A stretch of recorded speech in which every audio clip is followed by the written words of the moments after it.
Tales from the Edge of Straavaldsen-ness, or, frankly, how I got to be this way. So, a little story about my history managing the rathskeller. Years and years ago, when I was a buddy young lad, I managed the Memorial Union rathskeller. I was one of a handful of undergrads who were supervisors there, and I probably had a reputation. So here's the story. One night, at the rathskeller, Friday night, at about 4 p.m., one of my workers talks about how he really would like to have some gefilte fish. I immediately become obsessed with this word, gefilte fish. I love saying gefilte fish. And I work it into conversation all night long, largely to the distress of everyone I work with.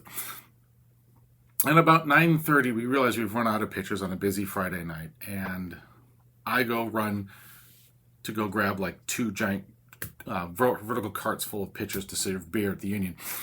Run downstairs to the giant Hobart machine, which is a whole separate story. I really did enjoy running giant Hobart machines for no readily apparent reason. Hobart is a brand name for dishwashing machine stuff, if you don't know. Went down there and started getting the giant Hobart ready to run and getting all the stuff in and getting the machine started and running back and forth to get it through as optimal. And while I'm doing this in my infinite joy, I start singing, "Gefilte fish is tasty. Gefilte fish is good." And I keep doing this for about 20 minutes completely alone in the basement. Finish loading up things, all the clean stuff, run it to the elevator that goes up to the back room of the rathskeller where all the dishes are done. Come out of there singing that song, "Gefilte fish is tasty." Come around the corner, and the boyfriend of one of my friends, Pierce Soups, is sitting there washing dishes for the rathskeller, which is all kinds of food dishes, and it's disgusting. So he's got these gauntlet gloves that go up to his shoulder on. He's standing there, and I look to him and I go, "Mark, I think I irritated myself."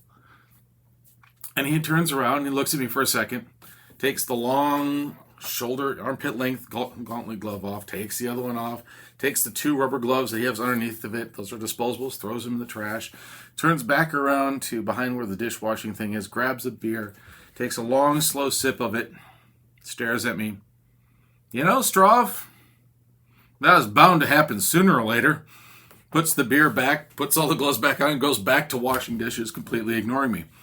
And I guess it's true. It was bound to happen sooner or later.